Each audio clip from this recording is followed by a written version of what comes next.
Organissima, New York. Your exotic skin, hair, and beauty source, and your one-stop shop for all your natural and organic skin and hair care, featuring authentic organic Moroccan oil and prickly pear seed oil and much more. Bringing you only the best, straight from the source and proudly produced in the USA. So what are you waiting for? Shop today. Organissima, New York. Your beauty is our duty.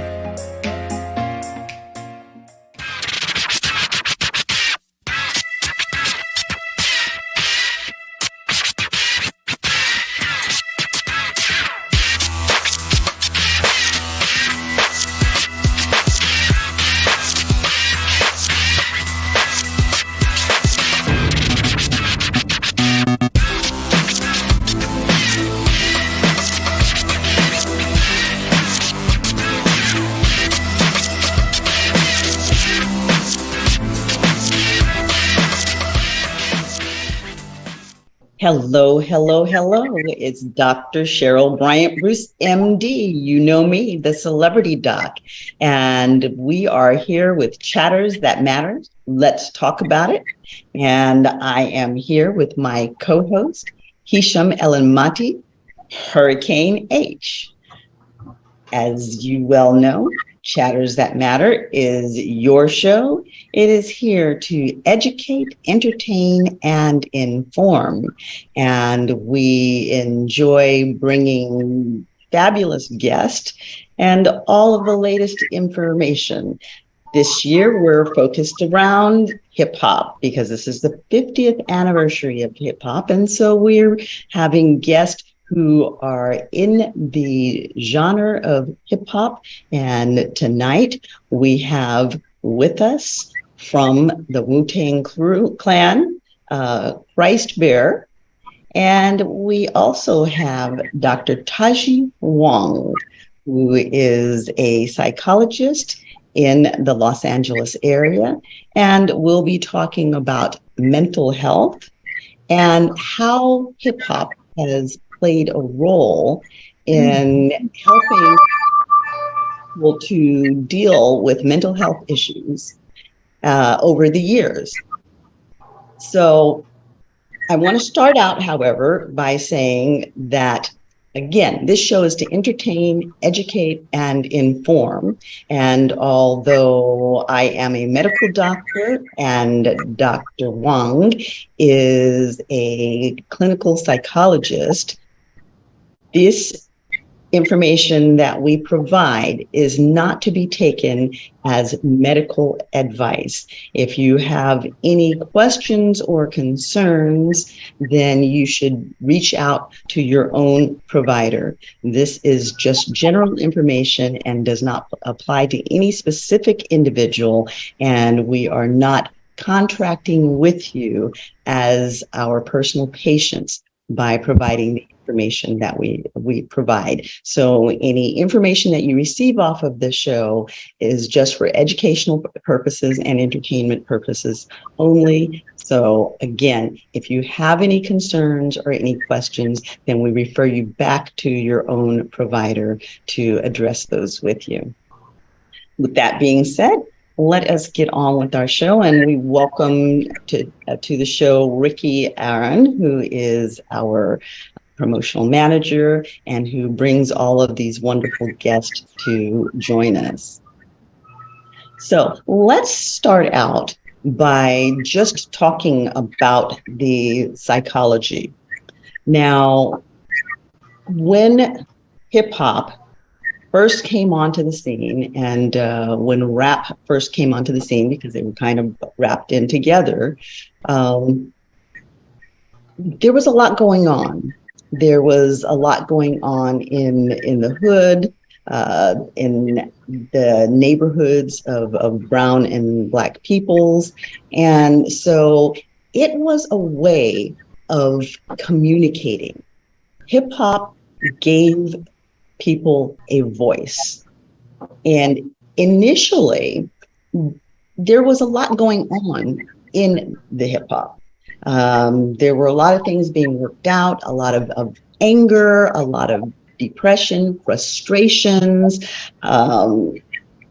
senses of hopelessness, hip hop gave rappers and hip hop artists a voice. That voice has changed over the years because hip hop, like everything else, has grown and evolved. And what we've seen is the artists working through the throes of anger, working through some of the issues that were inherent in the neighborhood. What I'm seeing happening in the last few years is that it's taking a much more positive turn, that we are seeing hip hop used for affirmation.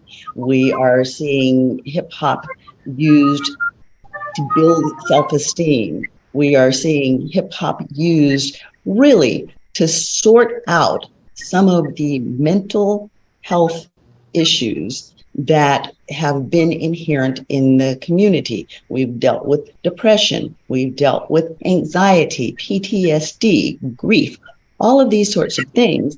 And back in the day when hip hop first started, these were things that we did not talk about. They were kept in the closet. You had to appear strong. You had to appear healthy. God forbid someone should think that you were crazy or that you had some kind of problem. So everybody just kind of sucked everything up and let it boil around in the inside. And what it did was created bigger problems. Dr. Huang, can you talk to us a little bit about that? Yeah, it's interesting as you were talking about this, and I was thinking about myself as a young girl growing up on the East Coast and first, being exposed to like Curtis Blow and those kind of original people that were at the onset of this. And really thinking about it, and I think I'd love to own these words, but they're not mine. I think Ice Cube is the one who said it, that the original rappers were the poets and the reporters of the hood. They were the ones who came out and said, hey, this is what we go through every single day. This is what happens with police brutality. Here's how we're treated. Here are the ills of our communities that we're focused with that you guys don't even see and have no insight in. So we're going to peel back the curtain and just give you an insight into what's going on the East Coast. Or the West Coast rappers are saying, here's what we go through with LAPD, and these are our experiences. Right. And so it definitely is a creative outlet for young people to express their thoughts, their emotions, their experiences. They're channeling their feelings and communicating their perspectives in really unique and creative and artistic ways. And as we as a society evolve and start to understand things like police brutality and what it's like to live in the hood and what it's like to be in the project and what that experience is like, living paycheck to paycheck, or when you have to go to school, you're going through a war zone and you don't know if you're going to make it because it's literally like Vietnam, if you will, because there's gunfire going over, or there's, helicopters flying overnight and you're sleeping in your bed and you're getting shot at in your bedroom. So and the PSD is real. Right. And so we had no idea about those experiences and what that was like day to day. So once we sort of got woke to that and hip hop exposed that and started the conversation within, at that time, mainstream society and talking about this and getting, woke about these experiences, now it's evolved to social consciousness and mental health issues. And can we, because now we're so accepting, and society as a whole is so accepting of hip hop, it's ingratiated and ingrained in so much of society. Now it's about, well, can you make it cool to express your mental health issues? Can you make it cool and acceptable to be okay with that I have bipolar disorder, or I have depression, or I'm suffering from this issue and I'm self-medicating to deal with it because I have these voices in my head? I think, and the first person that I can think of, and I could be wrong about this, but the first person I can think of that really put it out there about mental health issues was Eminem. Eminem spoke widely about substance abuse and mental health issues and, put it out there like, this is what I'm dealing with. And I got the crazy voices in my head that are making me do these various things. And that wasn't heard of before that. And so I think now it really is about putting it out there, being and self-acceptance and fostering a community and an environment where talking about mental health is not only necessary, but it's accepted, it's warranted, it's important, and very healthy. I agree. And I think actually that there were a number of songs, even before Eminem, that actually touched on mental illness, that touched on the problems associated with the hood and the mental illness that that it brought. Price Bear, you're out there on the playing field as an artist.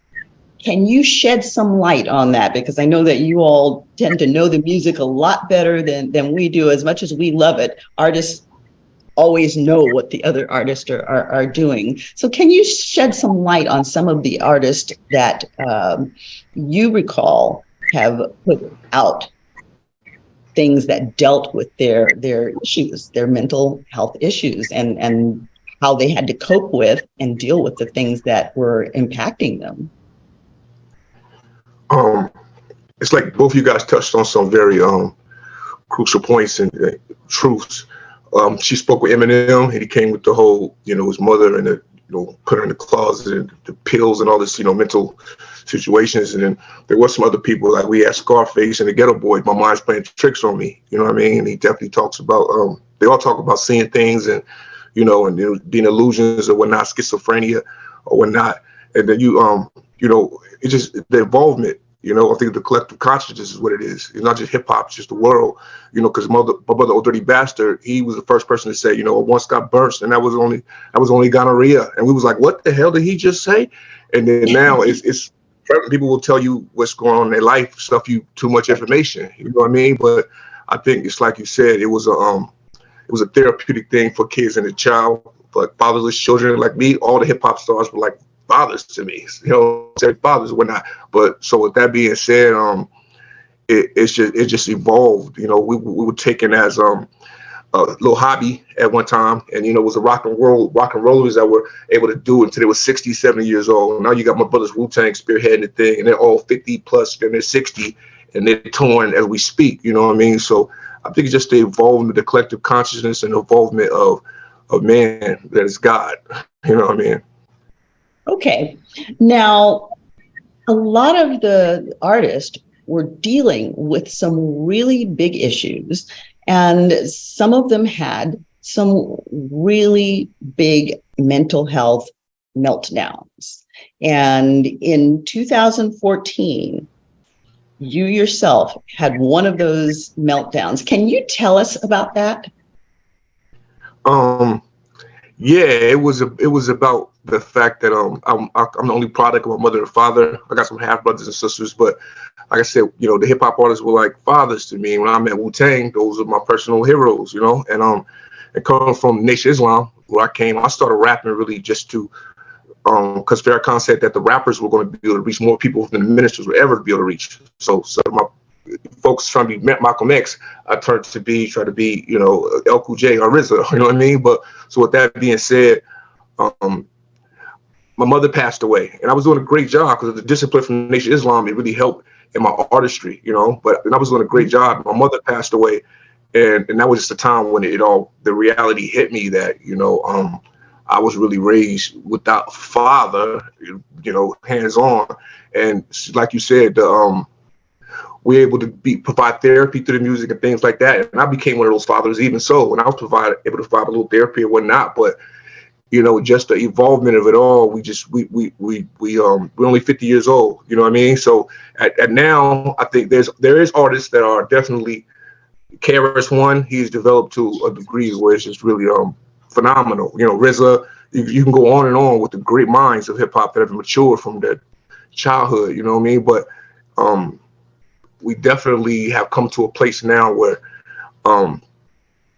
we collectively getting there. Some of us are there, some of us are still maturing, you know what I mean? So with that being said, I think that we've definitely come to a point where we have matured a lot, but we got a lot of ways to go. And my situation was just that I hate to be rambling on. My situation was that when I lost my mother, and I just realized that you treated like a god, and when you a rapper in the hood, you treated like a god, and so with all this accolades and what's going on, it's just really hard to deal with a loss, like when Kanye West lost his mother, and I was, privy to that. I lost my mother, after for him, but I said, well, he's going to have to go through a lot because, losing your mother and having to deal with the intensity of being in the pop world and the commercial world that hip hop is going to, is just something that a lot of people,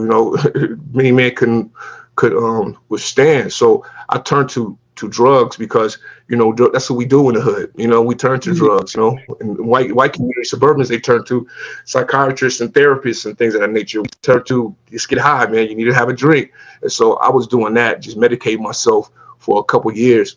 And then it just finally hit me because I had babies to try to fill the void, lose my mother. And then every time I had a child, it would be great. And then, there would be something with the girl, me traveling and doing tours and everything like that.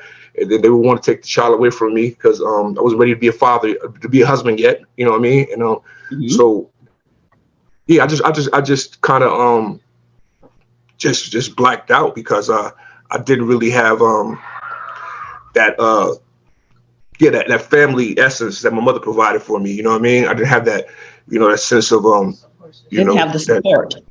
I didn't have that support system. You know what I mean? So when I lost her, it was just really crazy. And then I try to find that love for my mother in my daughters. And your children are your blessings, but you definitely got to find your own happiness. That's what I had to come to that conclusion. So I think I just after my third marriage attempt and the restraining order, I had a breakdown because I realized this is not the solution. And I was turning into the man my father was, like this Rolling Stone. Papa was a Rolling. I was like, and I dreaded being that person. And so one day, I was high in Hollywood, my condo, and I said, well, I need to have a vasectomy. And with that being said, I got so high that I forgot I was an MC, not an MD, And so with that being said, I made the attempt to do, the act, and next thing you know, it's all over the news and everything like that, So it's just right. Yeah, it was high, and it's something that I'm not. Mutilation to the extreme. Pardon me? I said you took genital mutilation to the extreme.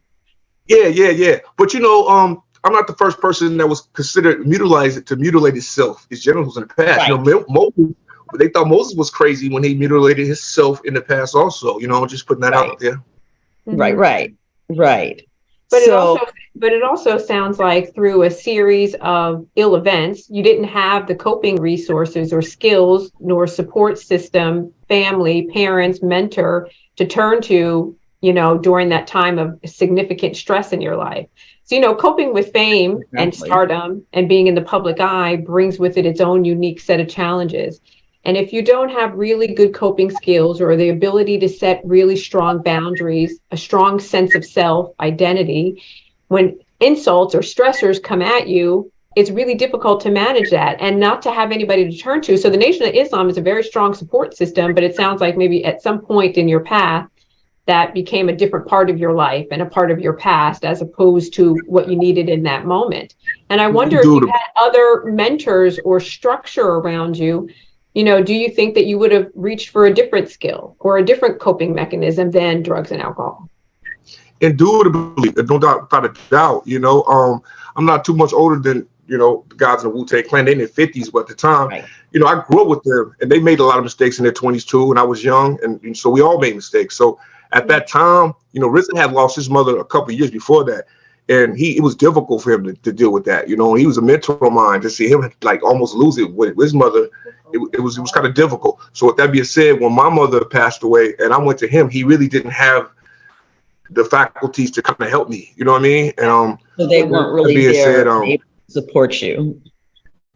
Nah, I think they were, but they just didn't know how to deal with it because not in the way you needed it.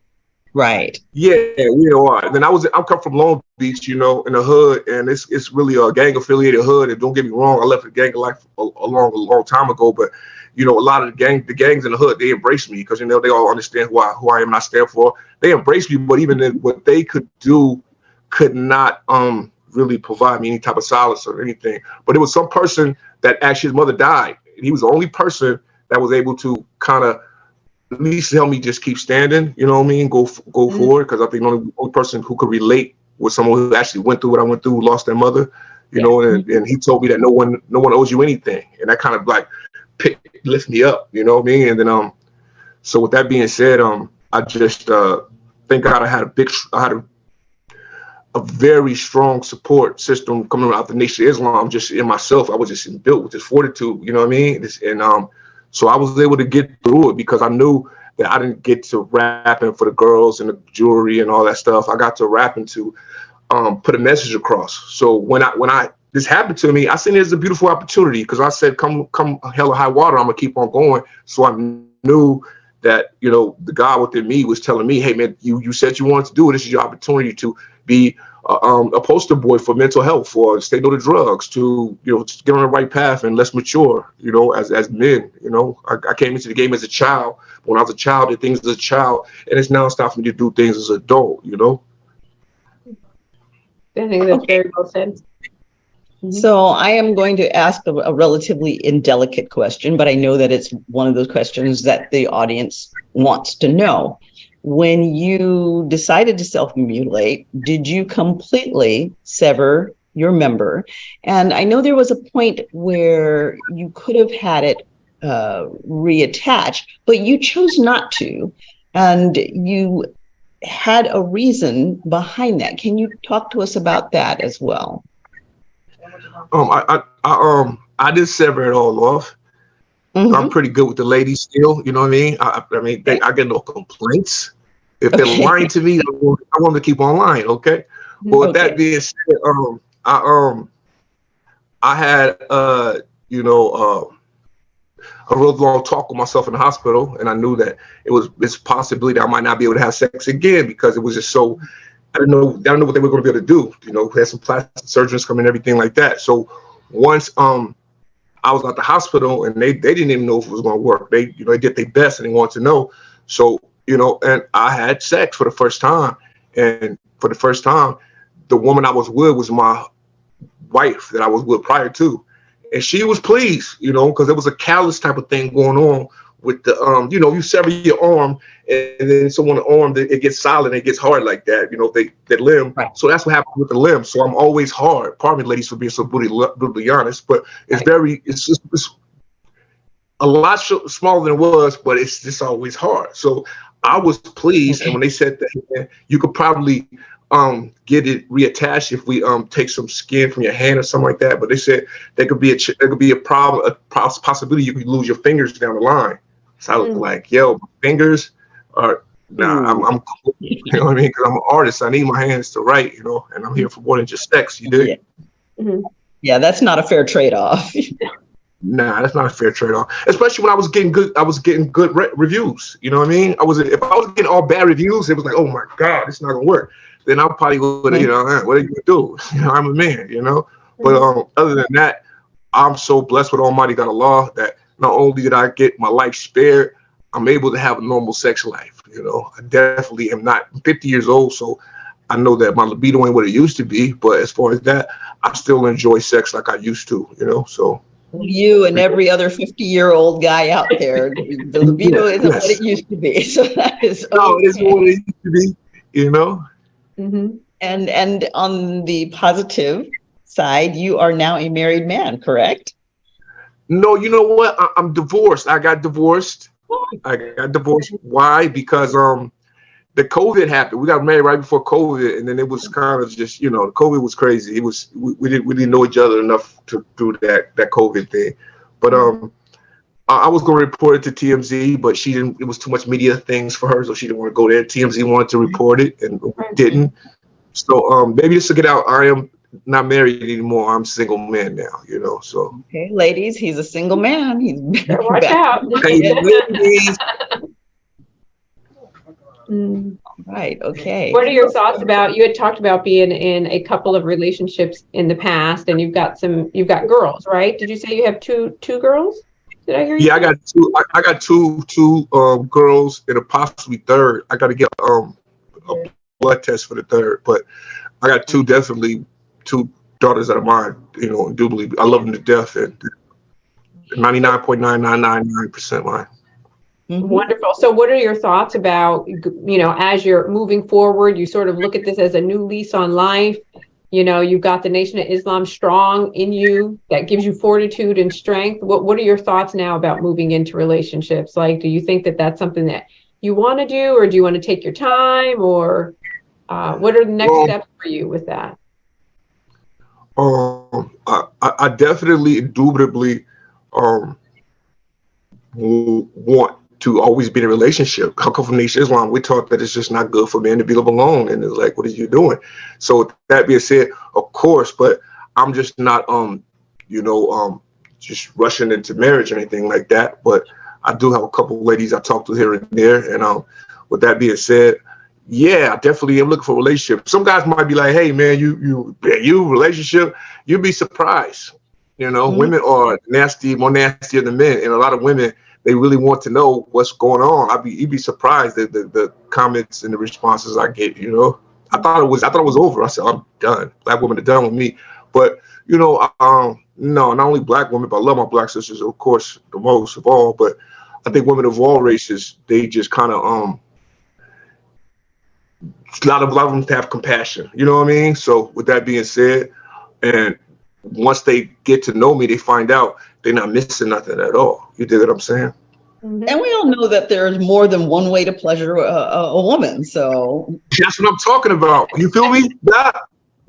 I feel you. Get creative. I'm learning some stuff. I'm learning some stuff now. So yeah, it's just good. I'm really at a good place in my life. I'm better than ever though. You know what I mean? Because I knew I wouldn't be here if that not took place. The path I was going with, I would have been not here to tell the story that I think is definitely going to be good for my people, and it's just go from the seas, and from generations to let them know that the resilience of Black people. You know what I mean? Period. Right. And I mean, I think one of the things that's important here is, again, this was a very, very dramatic event, and that's a very personal experience. And yet you had to share it with the world, not just the physical aspect of it, but again, the psychological aspect of it. And yet you got through, and you came through stronger. And at that time, you did not have the coping skills that you needed. What do you think is different now? What coping skills are you using to deal with the adversities that come in your life now? Because we all know that, I mean, we go up, we go down, we go up, we go down, and that's just life. So what do you do differently now? I think because I study, and I've always studied rigorously. That's how I got with the Wu Tang Clan. They were just so enamored with me because they were surprised. Me coming from the West Coast, I had this knowledge of self. So, but I just went off. We go astray sometimes. You know what I mean? And so I went astray. My mother was sick. Actually, my mother was sick for a lot of time. She had seizures, and so I just started, getting off that path, start studying, and then just give it a second. Yeah. Mm-hmm. Well, while we're waiting for that to kind of settle itself down, Dr. Wang, what are some of the things that you can recommend for people who find themselves in a situation like Christ Bearer, where they're feeling isolated, they're feeling like they don't have a way of reaching out to anybody, or that the people that they're reaching out to are, for whatever their reasons, unavailable to them? What are your recommendations in terms of ways to cope with that kind of situation in a more effective and less destructive way? Yeah, so if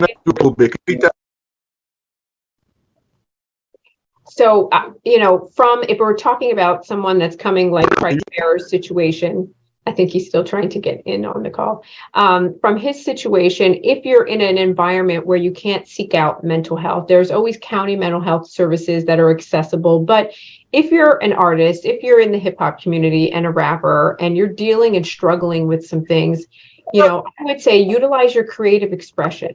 If you can do music, if you can do art projects, if you can write as a therapeutic outlet to provide a means of self-reflection, emotional release, anything that you can do to get out those angsty feelings, to channel that from rage and anger and angst into some type of an expression, however, whatever that mode or channel is for you, number one. The other thing I think is that's free and easy and accessible is I tell people to get into a state of mindfulness. Like if you can be mindful, if you can engage in mindfulness activities, and mindfulness can be as easy as, getting your favorite drink and taking a walk in the park. It can be going down to the beach if you're on the West Coast. It can be if you can go into a state of meditation. I think meditation is the cheapest, most effective resource and arsenal that I could give any person to put in their in their toolbox to use. Like if you can quiet the mind and just still the mind, the benefits physiologically and mentally it's from slowing the brain waves and calming yourself is really immense and really, beneficial. So if you can learn how to either pray or meditate, and I love it because Steve Harvey was the one, I often borrow this from him. He says, praying is when you're talking to God and meditating is when you're listening for the answers. So I tell people right away that is essential. It's essential in your mental health toolbox to be using this on an ongoing basis. And then any kind of within yourself, if you can do lifestyle modifications, if you can do your sleep hygiene, if you can exercise, if you can look at your diet, if you can get your water intake, any of those things that you can be doing for your own well-being and emotional health, I think is essential. And that doesn't require anybody else. It's you and you with yourself, So I think if we start with those basic things, a mindfulness practice and a prayer practice, a creative expression and a means to get out the angst, whether it's writing, painting, art, whatever.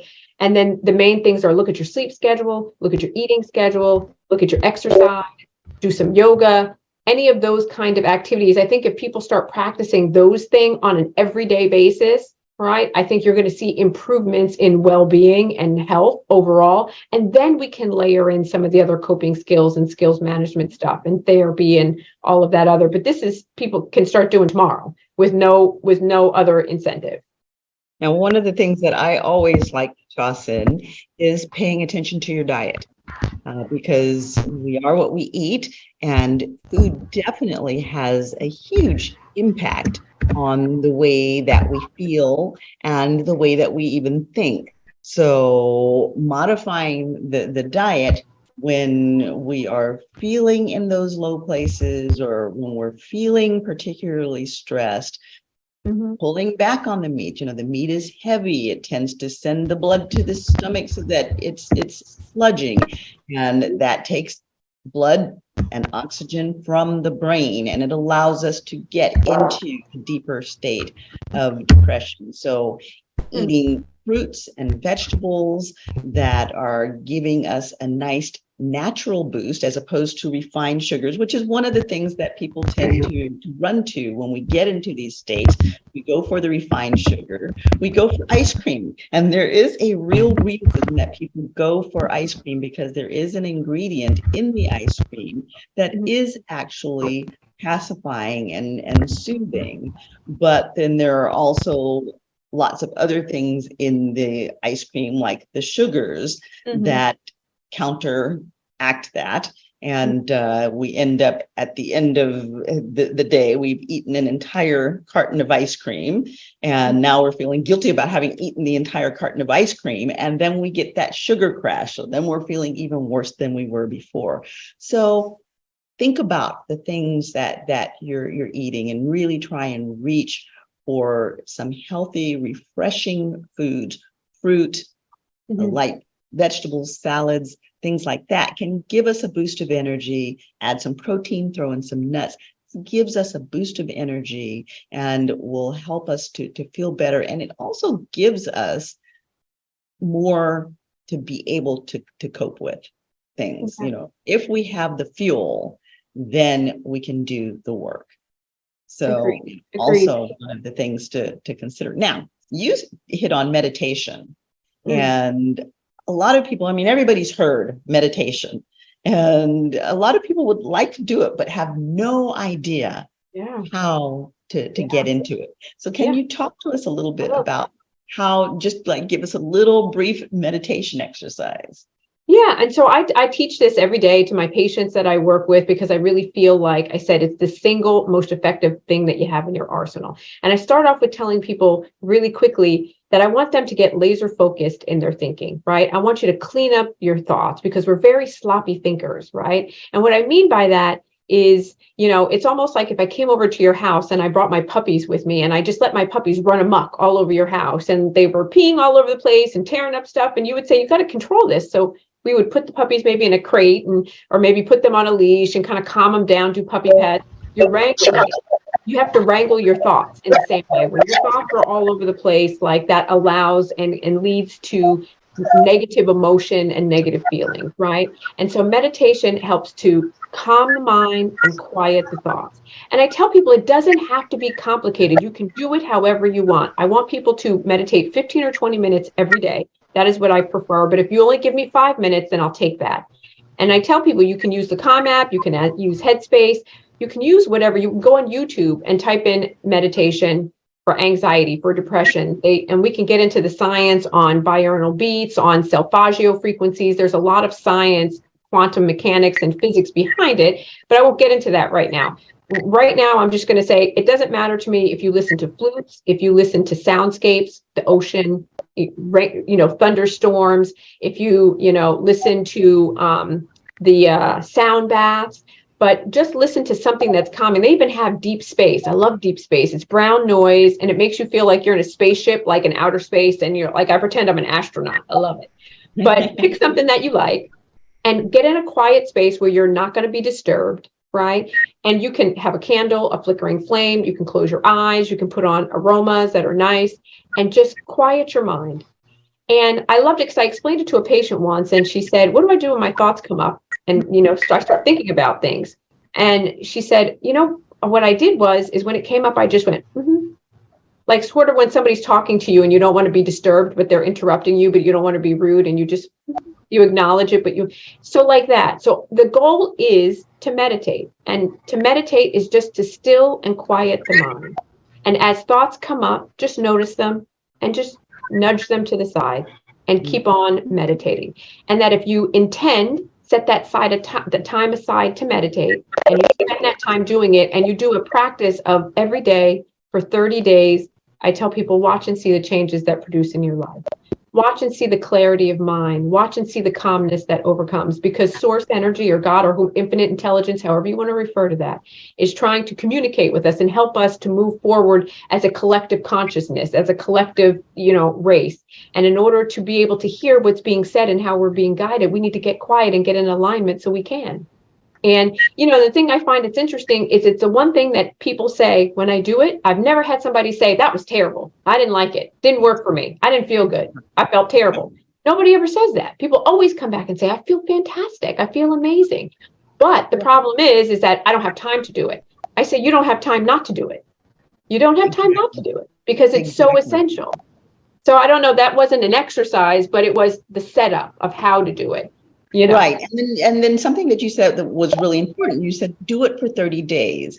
If you do it for 30 days, it becomes a habit. Not only does it become a habit, but it actually changes the chemistry in the brain. So after 30 days, your brain is in a much calmer place. The chemicals in the brain are much more soothing, as opposed to the disruptive chemicals that you have when you're stressed and anxious and upset and depressed. One of the things, Dr. Huang, that is a problem in the African American community and actually all of the Black and Brown community tend to have difficulty seeking psychological counseling. I think that one of the things that's happened recently, partly because of COVID, but partly because we started to see a lot of the entertainers melting down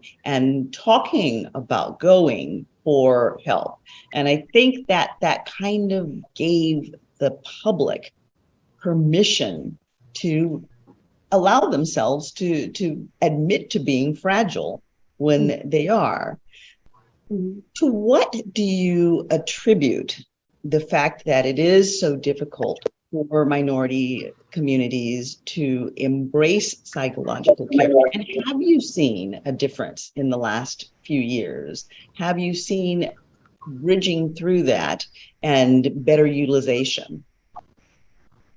Yeah, I think originally, well, to answer your first question, within the African American community specifically, in terms of accessing mental health care, it's not been part of the culture. It's not something that we did. It's not something that we talked about. It was like you buck up and deal with it. You don't cry and complain. And matter of fact, we don't even have time because we're trying to put food on the table. We're working. We're busy doing stuff. I don't have time to be worrying about your emotions or your feelings.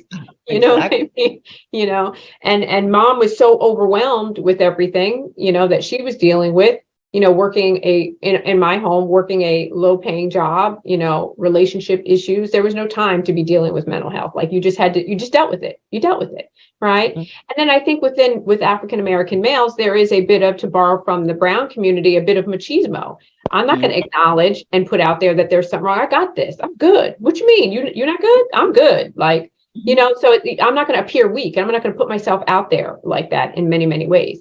But I think as our consciousness evolves and as society evolves and we start talking about more things and hearing different people in different communities talking about their own struggles, then it makes it safe and accessible, you know. And I think as what's happening is I'm seeing younger people and more females embracing it. And as females embrace it, then so do others within the community, right? That the males go along with that as well. So I am seeing an uptick in African American females seeking out treatment. That is absolutely for sure. And I am starting to see more and more in my practice, you know, African American males coming in. Now we have to make it accessible. So whether that be through your job, whether that be as an EAP service, you know, or some type of easily accessible, low cost, and my job will support it so that I don't have to take off time from work, because I also have a little bit of job insecurity. So I can't be messing with my work and coming, you know, to therapy during work hours. So if you can make it work in that way, and then I got to have a rapport and a relationship with the person that I'm meeting with. I got to know that they understand me and they know what I'm talking about and they know where I come from and they understand the issues that I'm bringing to the table. And I don't want to have to educate them when I'm trying to come and get help for the problems that I'm already getting. So I've got to make sure that the playing field is not only accessible, but once I get there, are there people who understand me and who I can relate to and who I can build a rapport and a relationship with pretty quickly so I can get my needs met, if that makes sense.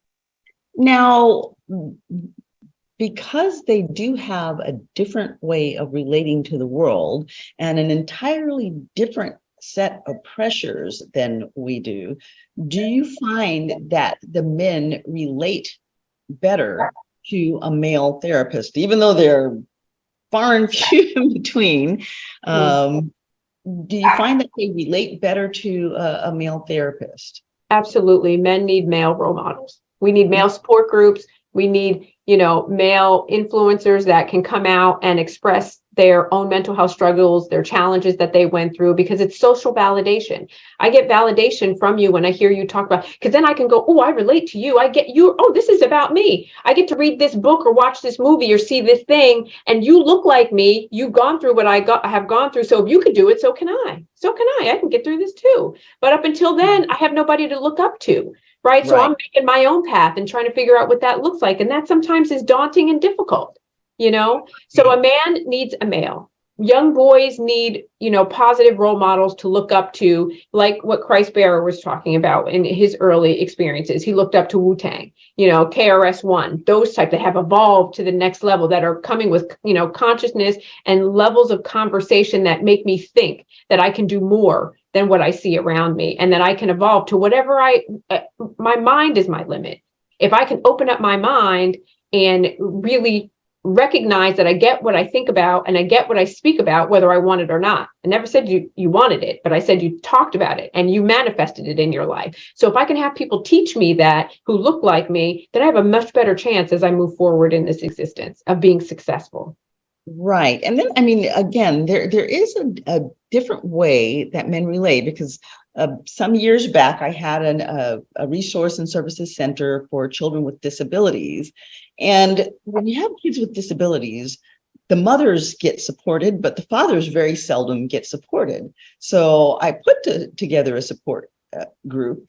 And one of the things that I very quickly learned was that men and women related differently. Women were very direct, and it was more touchy-feely, and we could talk face to face kind of things. But I found that for men, it was more of a side by side, having a conversation, talking about the ball game, and well, by the way, have you experienced this? It's a collaboration. Yes, absolutely. So it was much more tangential, and you kind of had to come at it sideways, right. But they always got there. Yeah. And I think that, men do relate to each other in a very different way that makes both the male interaction in a counseling setting a good thing, but also group interaction. They seem to respond very well to that group interaction where it isn't just about you. And as you said, where they can hear, oh, you have that problem too. Well, yeah, let's talk about that some more. I love that you highlighted it in that way, because if I have a male that will come to me with particularly a substance abuse issue, and if he is in the public eye in some way, then I'll start off and get things going, but I absolutely want you to connect with a male therapist that deals with male issues so that you can specifically talk about those unique challenges and get support that I could never provide, or that you don't feel comfortable. It might take me longer to get to those issues because you may be less likely and less comfortable sharing those particular issues. Christ Bearer has been really fantastic in opening up and talking about, like, here's what happened when I cut off my member. Here's how that, my sexual experiences were after that. That's what this looked like. Here's what I felt like. Well, we didn't talk about all that, but you see what I mean? Much more open about that. But in individual therapy, it might have taken a bit longer for him to open up. Whereas if you were talking to somebody like Hurricane, for instance, that was a therapist, it might come up immediately, and there might get other layers of it that I would never understand. Right. If that makes sense. Absolutely. So Christ Bearer, are you able to get on with us now? I can see you there. Can you hear me? Can you hear me? Yes, I can hear you. Yep. You can't see me? Oh, yeah. See you and we can hear you. And we can hear you much more clearly now. Yeah, this is good. So we were at, you were going to tell us about the coping things that you did. The coping things that I did, like I said, meditation and study. That's the most important thing. Meditation and study is the same thing for me. And other than that, I definitely was a guy that loved pussy. Pardon my, French. But with that being said, it's still the same to me. It still feel the same to me. You know what I mean? And I cried like a baby when I had my first nut, because I was like, God damn, this pussy feels like pussy. And it was a blessed thing. You know what I mean? And with that being said, yeah, so I really don't care about what nobody says and the things of that nature, because happiness, I really found out truthfully, is what you make it. So I was able to coping with it. Was like it's like the harder you throw a ball down, the higher it bounces up. You know what I mean? So having to be humiliated and degraded by the whole world, I feel like that made my skin so tough that I nothing phases me. I just walk with my head high everywhere. If somebody is, if guys talk about my dick, then it's like they must be gay or some shit. And a woman is talking about my dick, I'll always welcome that. What are they saying? I welcome that. Let's talk about it. What are you gonna do? Yeah. But that's how I've been able to cope with it. Just cope with it because I was taught by my brother Rizzo. You got to learn. As black people, got to learn to embrace our failures. I'm proud of the fact that what I did was a big mistake and probably never done in the annals of history, and I'm able to live with a smile on my face. And with that being said, I'm just proud of myself, and I'm embracing it because it gives me the opportunity to teach my people, especially the youth of my people, that hey man, this world's gonna try you, test you as a black person, but the blessing about that is there's nothing that they could throw at you that you can't overcome. You know what I mean? So I just love the fact that I was able to console myself. You know what I mean? My higher self was able to console my lower self. You feel me? Mm-hmm. Mm-hmm. Now, did you at any point ever seek counseling? Yeah, I'm actually seeing a psychiatrist right now. You know, and it's been good. It's been a blessing. You know, I was a therapist and a psychiatrist before I left the hospital. I was in the hospital for like a month, and they was beautiful. You know what I mean? They were beautiful. So I'm somebody like, I think the young lady was speaking today, speaking earlier, that, Black community, we got this machismo, about it, especially in hip hop. Like, I'm good on, but once I was able to let my guards down and just get that therapy, somebody that really was opening up and wasn't going to judge me, it really helped me out a lot. And that's why I went back to the psychiatrist, and I've been dealing with them. And I don't care who knows, so what, you know what I mean? Because it helps my happiness and my peace. And as a Black male, one of the areas of pushback that we hear from men about their resistance to go to therapy, the first thing they say is, I don't want anybody in my head. I don't want anybody messing in my head. What is your answer to that? My answer to that is that, you always got to make sure the conversations that you have with yourself are always positive and good and beautiful. You know what I mean? No matter what, you got to make sure those conversations you have with yourself is good. And I think Dr. was saying earlier, you got to report all negative, energy, those conversations. When we talk to ourselves really ugly sometimes, we don't even realize it, but we just this ourselves. We got our own mind with ourselves. So I changed the conversation I have with myself. I was always taught the conversation I have with myself is going to be, you are great. You are the greatest. If they can't see it, that's on them. And, that's really helps me. That's how I was able to do therapy or whoever it is. And I'm able to decipher what I could use and what is probably not for me. You know what I mean? So I just, like I said, that just going through what I went through, that fire, there's nothing that, some people say, hey, man, I don't want that around me. Black people, they voodoo. I don't want those spirit getting in me.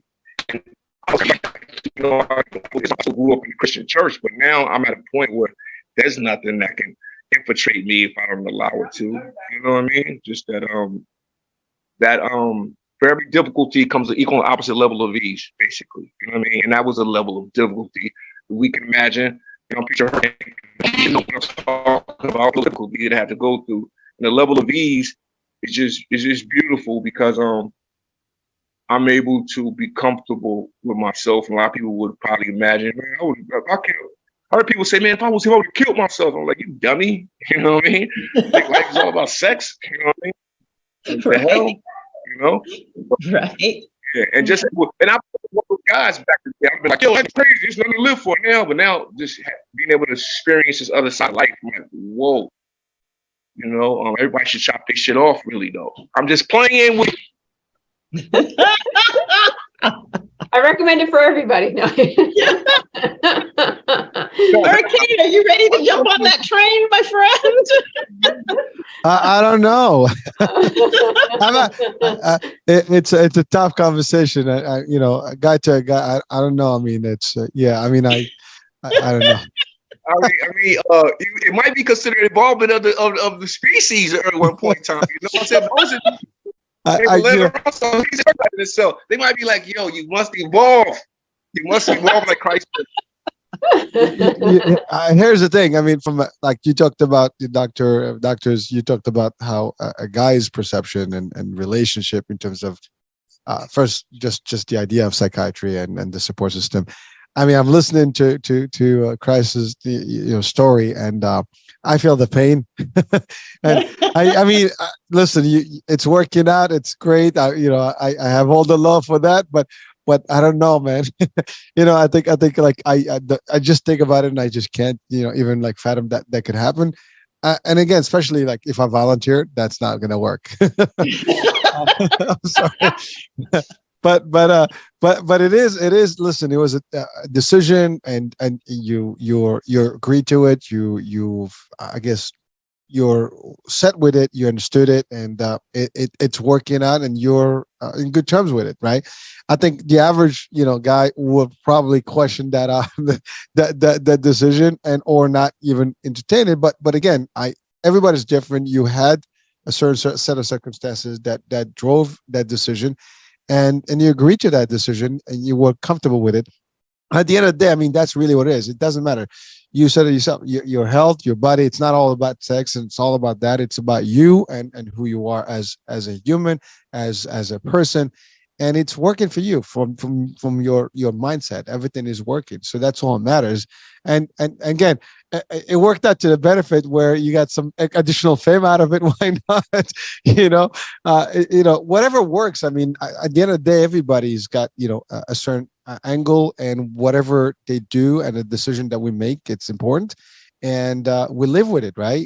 And you have to accept it and you move on. I mean, but like, if you're asking me, Doc, it's a tough decision. it's a pickle.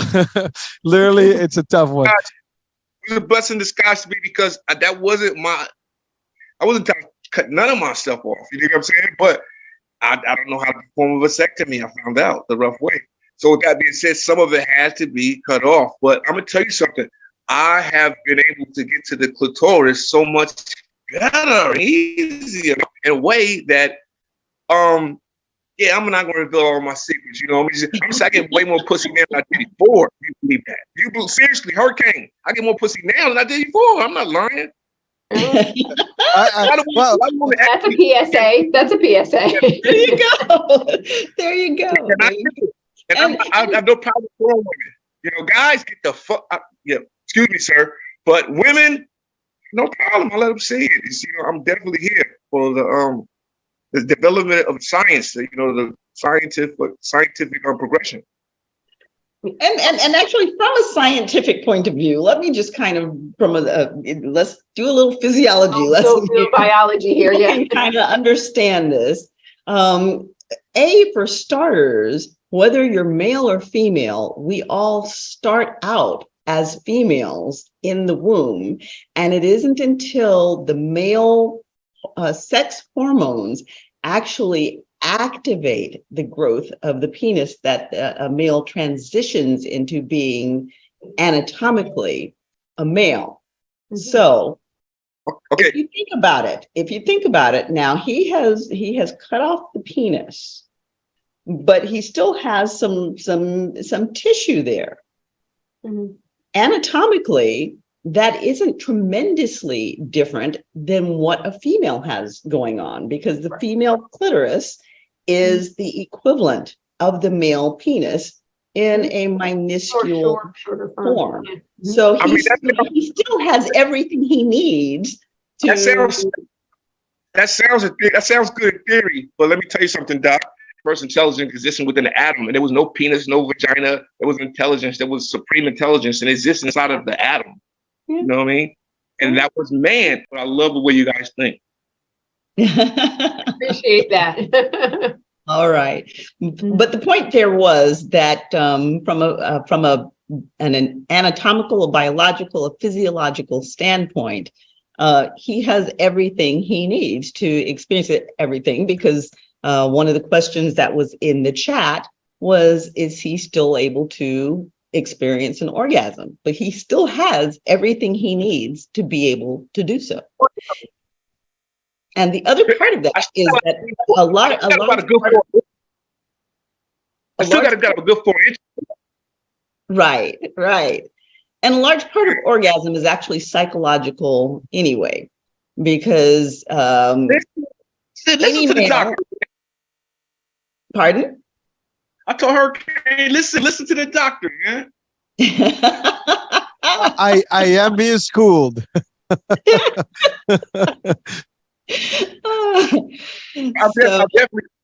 definitely more into the joys of. I thought before this happened, women was not real to me. Like women I had a mother and a sister, but they were like flesh bots to me. You know what I mean? They were like Muppets. No disrespect.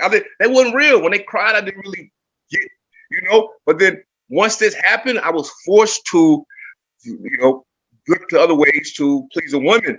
But then when I found out I could have sex and I could do what I could do, I had already got addicted to just get into the mind of a woman, have sex with a woman's mind. You know what I mean? So now I love this place I'm in now. You know what I mean? I really appreciate my Black woman far more than I ever had. It would have been a shame to leave this planet not having this high level of appreciation that I have. You know what I mean? Now I say some things when I'm talking to you guys, and part of my because I didn't think it was nothing I can say at this point, and I'm not gonna shock people too much. You know what I mean? So if I say pussy a couple of times, so what? Please don't take it personal, because I really do love pussy. There's a lot that is minor compared to what we hear on the radio every day. So. Well, let's say this. There's a lot of guys that try to send me fucking DMs. Yo, fellas, I'm not with none of that. Please stop it. But I definitely am with the women. Keep it coming, and let's go. There you go. There you go.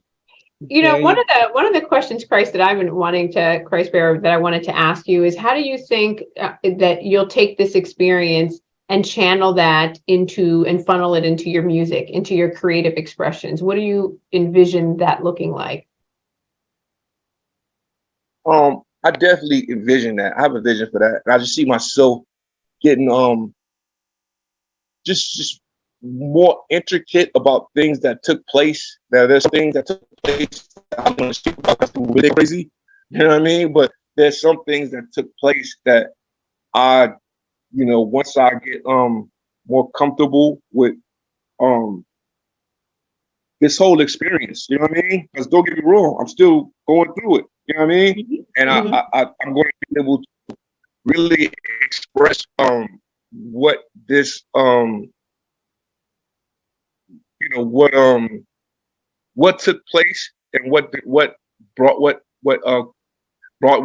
up to that point, and how I dealt with it. It's going to be a lesson, I think, for future generations to come, how to overcome, you know, tragedy. You know what I mean? So I think that this is going to be a great learning experience and be articulated to a degree where, you know, it's going to live longer than me. You know? Right. Yeah, and that's why I was asking that, because I'd love to hear what that song, what that rap looks like, or whatever however you decide to put pen to paper on that experience, to let it be a living document, and like, kind of like you said, that it lives beyond you and after you. I'd love to hear what that, you know, what your takeaway is on that. Right. And I imagine that at this point in time, you are a much deeper artist than you were before, because this experience has obviously given you a lot of depth. It's given you some time to really think about what is meaningful and important and who you really are. No question. It's definitely put me in a place where I don't feel I have to rush to do anything. Like the doctor was saying, I know there's this message inside of me in the bosom of my soul that I see it, and it's coming, it's developing. But I still get calls from people from Germany any random night, and from Australia and here, and they're like, "Man, I just discovered you. I didn't know who you are." And oh man, I liked your music before I heard about this, but this makes me like you even more, you know, because there's triumph that you overcome. So I definitely know this was a blessing, man. As crazy as it might sound to some right now, 20 years from now or 100 years from now, it's going to be seen like the blessing it really is. You know what I mean? Because I know that we teach that in Islam that God is Allah, and that's arm, leg, arm, supreme head. And I never questioned before a fact about Allah, because I know I still got my arm, leg, arm, supreme head. And if I knew if I could have sex, I was ready to deal with that. So the fact that I can still have sex, oh my God. Like, so, there's no way I could wake up and just be mad, totally mad at anything. Just, oh, let's go. No, there's no way. It never is not a point where I'm counting blessings and just thankful. You know what I mean? And I love that about my life. I can get up and kick and jump high. I can always find something to fucking want to touch the sky for. You know what I mean? Because it's a little simple things like a poet. I can just walk and just notice a dime on the ground that no one else sees. You know what I'm saying? It's even more sensitivity to the beauty of my vision now. You know what I mean? So I love that you said that, because that's the one thing that I try to teach patients that are depressed or have anxiety or looking down and out. I'm like, if you look at the negative, you're going to get more negative. If your thoughts are constantly negative, that is what you're going to attract in your life. But you got to find beauty in whatever the situation. If you're in a job you hate, you got to find the beauty. Maybe it's that it pays me money, and that, you know, at least I have flexibility, and, you know, I can look for other jobs while I'm here. And, you know, my boss is really, you know, believes in me a lot. You can always find some kind of beauty in whatever the situation is. And if you can find more beauty and be happy right here where you are in this moment, then you can move over there. But most people say, well, I want to go over there. I want that thing over there because that's going to make me happy, and that's going to make me happy, and that's going to make me happy. And I say, no, you can't have it until you get happy right here with what you got, because you're going to move over there and be unhappy over there. So I love that you're highlighting like what I believe in 100%. All praise due. Yeah, because I know that's just the bread circus. That's a mental thing too. With the 85% of the people, the government, they got this bread circus constantly going on. You know what I mean? The sports and all this other trivial pursuits. You know what I mean? But no doubt about it, we definitely have to look in and find out how beautiful this thing we have life really is. And for me, almost losing my life, that's what it took. I don't care. I do it over a million more times because I love this way I look at life and I see it now. You know? Yeah, that's beautiful. And I think that that's actually a very beautiful point that you bring, because so many people go through extremely tragic events for whatever reason. And out of that tragedy, there's strength on the other side if you can just see your way through. And when you get to the other side and there's that strength, and you can have gratitude for having come through, then there's growth. Exactly. And beautifully said. Yeah.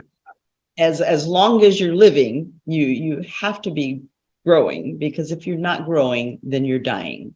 So, our trials, our tribulations just remind us that we're alive. Yeah, exactly.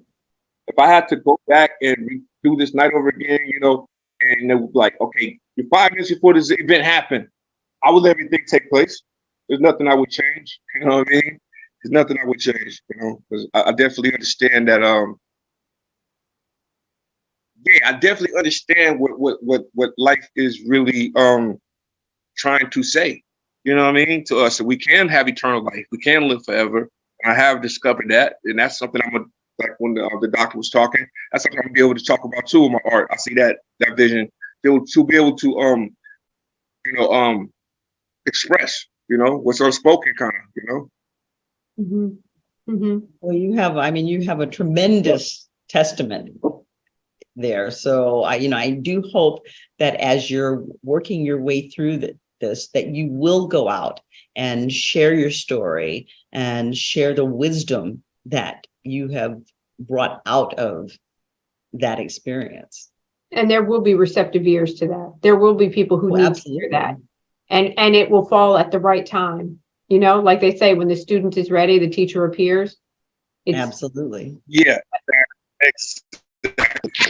I definitely I definitely see it. I definitely see it, man. What you're saying. I definitely it's like the split it's got that split experiment, that the physics, when it says that when one person is observing the electron, it acts a certain way. When you're not observing it, it doesn't act a certain way. I just got that consciousness understanding now that, hey man, people will accept it. I'm not really worried about will they? No, I get it. I'm in tune now, and I understand that what happens to one happens to all. Yeah, and you're just going to express it and put it out there, and for whom it will work for, and it'll help them when they in the moment that they need it. Absolutely. And I just have one more question for you, Christ Bearer. Christ Bearer, how did you come up with the name? Like Nation Islam, and Nation Islam, we believe that the Most Honorable Elijah Muhammad is, and will be the Christ, the most exalted Christ from God.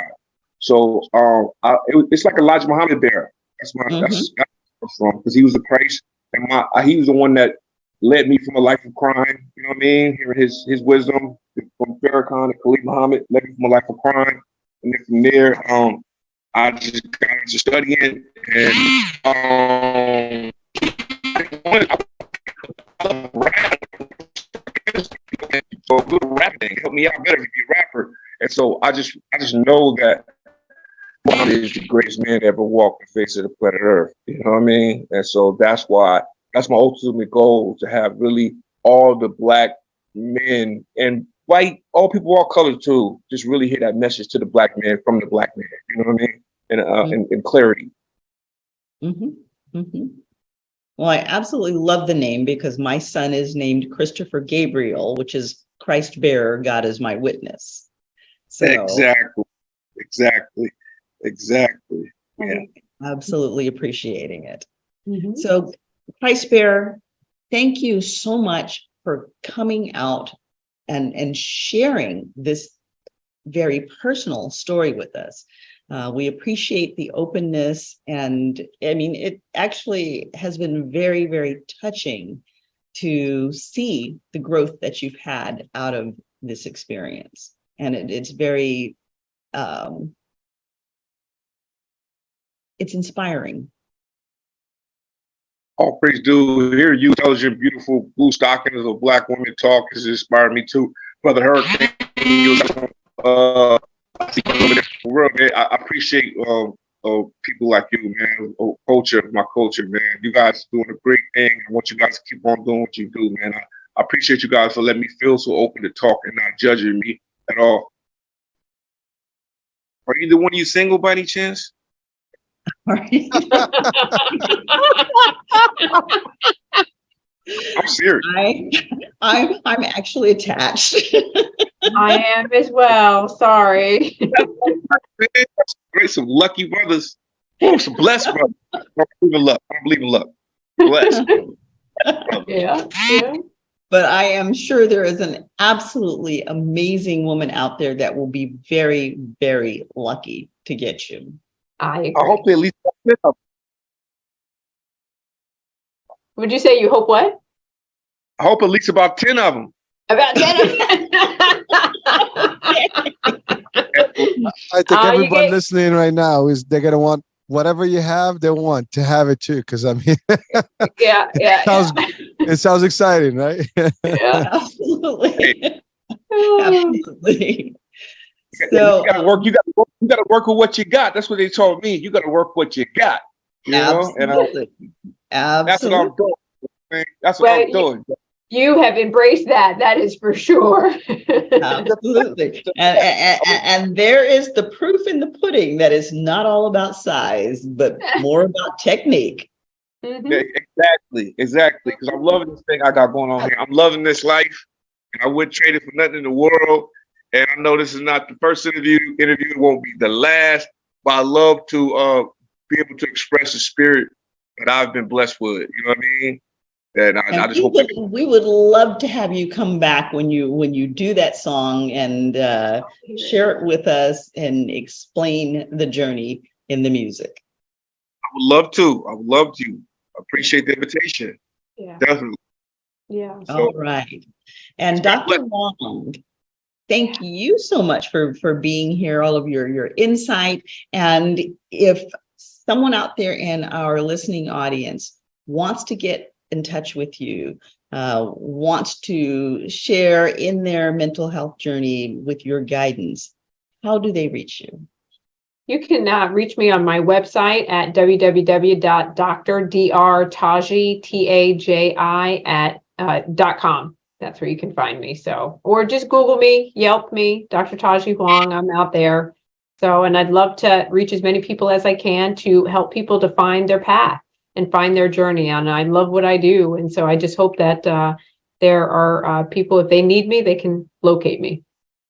All right. And you're located in Los Angeles, but do you do virtual visits as well? Yes. So with COVID really changed the game for everybody. You know, prior to COVID, we're like, no, virtual Zoom doesn't work. It doesn't work, you know, only in certain circumstances. And now we're like, oh my gosh, we can't go back to in person. So yes, I do virtual Zoom visits. So I see people throughout the state of California, from the Bay Area all the way down to San Diego. So we can make that available to people. I try to make it available for people of all walks of life as well, because I believe that people, you know, because of lack of healthcare, shouldn't be not afforded the ability to get treatment. So reach out to me and we'll ensure that we get you some kind of intervention based on what you need. Mm-hmm. And again, as always, we do put the information on up onto our website. So you can always reach out to us if by chance you just don't even remember her name and you're like, there was a psychologist on the show and I need to reach her, reach out to us. We'll make sure that you make that connection. Thank you. Mm-hmm. So, and we would love to have you back on the show again as well. Thank you so much. It's been a pleasure. It's really a fun conversation, very lively and enlightening in so many ways. So I'm appreciative to be here. Thank you. And again, you have been listening to Chatters That Matters. And I am your show host, Dr. Cheryl Bryant-Bruce, MD, the Celebrity Doc, here with my co-host, Hisham Elamanti, Hurricane H. And I would like to remind you all again that you are your greatest asset. Invest in yourself, invest in your health, invest in your mental health. You deserve your very best. And on that note, please come back and join us again next week. Make sure you hit those like buttons. Make sure you hit the subscribe buttons. Go to my website, CherylBryantBruceMD.com. Hit the subscribe button there, and then head on over, hit the button and pull one of the shows. Head on over to the EMBC TV network and hit the subscribe button there. And follow us. We have these lively conversations every week, and we want you to be a part of it. Look forward to seeing you again next week. And next week, we have a big Father's Day show coming up. So special guest, be sure to be there.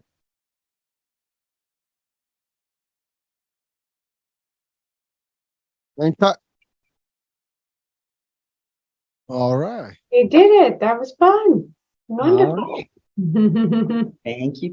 That was fun. That was a really good conversation. And again, Christ Bearer, we really appreciate your openness and your candor about a very delicate situation.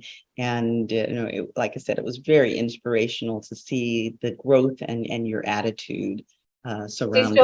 Is he on the call still? I think he dropped. He dropped off. Yeah, he was right up under my my light. So it's so hard that you can't see. Can't see. Yeah, he dropped. There. I see half of Ricky, Rick is still on, but yeah, he dropped. Okay. Well, I think it went well. And he was so open and so easy to talk to about, and it wasn't embarrassed or it was just, it was good. Yeah, it was good. It was comfortable. It wasn't weird, because I was worried. It's like, okay, this could get really weird and it could be awkward. So we could go this way, but we kept it. We kept it pretty Midland, so that's good. yeah. So that fantastic. Was good. He handled it very nicely. Yeah. And thank you again. Your guidance also helped to keep that situation on even keel, and very sensitive interaction with him. Yeah, I'm glad. I'm happy to do it. And like I said, if you guys want to reach back out, I'm always available. Okay, well, I think that we'll be using you a lot because we've got a whole year of mental health and hip hop. So. We got a lot to talk about. We'll be tapping on you often because there's a lot of stuff going on out there. Mental health is everything. I think. I mean, it's everyday's life. So yeah, and especially now with the uptick of really public things shootings, and there was a moment there where I was really, seriously, is there another situation happening at a grocery store, at a movie theater, and so now people are really hip to this conversation and right away saying we need to up our mental health game and make it accessible and easy for people to talk about, not shaming and all that, Right. Absolutely. And I know that one of the conversations that I would like to have coming up, and we'll probably tap on you again at that point in time, is a conversation about grief. Because gosh, I can't even remember his name, the young lady that just passed away, who had the mommy makeover, and you know Oh, you're talking about Kanye West's mom? No, Or no, you're talking about somebody else. No, this is just recent, like within the last week or so. One of the rappers, he and his girlfriend were very, very public, and you know, just a beautiful couple. They had young kids. I mean, she was getting a mommy makeover, so they had a new baby and a couple of little kids, and she just passed away after the mommy makeover, and so you know they're dealing with that grief. And then we have the young athlete that just died in childbirth. You know, she died at home, and you know that family is grieving. And I mean, there's been a lot of losses. And grief is so vast in terms of individual differences with respect to how people manage and navigate grief. Even within cultural communities, within families, it really is very personal and individual about how people handle grief. Some people are removed from it. Some people are very attached to it, you know, and so that would be really interesting to talk about it on a continuum in terms of what that Some people take a very long time to go through it, and some people transition through it fairly quickly. So, you know, and, you know, again, there are lots of different types of grief. You know, grieving losses don't necessarily have to be deaths, you know. So I think that could be changes in careers, you know, and changes in their status, you know, that is all, that's all, you know, and you know, I think it's also interesting to talk about when it's normalized and what society's view is on it in terms of the length. And then when society says, okay, you should be done now, like it's been, you know what I mean? And then when do we pathologize it, right? Yeah. And I had that experience because I lost a child, and I wanted to slap the stupid out of somebody because, you know, she had decided that after a year, I should be over my grief. And, you know, as you well know, losing a child is the one that you never get over. Never. I lost a fiance 2 days before we were getting married. And I said, the only thing that would be worse than this would be losing a child. And I'll never forget, I've been in mental health, you know, my whole adult career. And it was a social worker who worked in one of the clinics that I worked in. And she came up to me and said, how are you doing? And it was like it had happened like 2 days or so before, because I was like, I'm not going to stay home. I need to go work. I can't, like, what am I going to do? Sit around and think about this stuff? Right. And when she asked, I guess my face must have turned, or like my eyes welled, and she put her hands up and backed away from me. And I'll never forget that. It was like almost like I had the plague. Like she was like, right, know what all this is. And I thought to myself, wow, if even within the mental health field, you know, we have varying degrees of tolerance for grief and what that looks like in terms of your professional career and like your ability to get back to it. So, I mean, we can obviously you can see, I'm like, oh, we can talk about a lot. That conversation. I mean, we can have several conversations within that one. So, you know, I may do grief as a series of conversations, actually, because there's a whole lot to unwrap there. Sure. I agree. Yeah, that would be fun. Well, wonderful. Well, it was so nice to spend my evening with you guys. It's been a great, stimulating conversation, and I had a lot of fun with you guys. So thank you so much for having me. Joining us, and you have a good Thank you, Doc. Yeah, you're welcome. Bye, guys. Bye-bye. Bye-bye.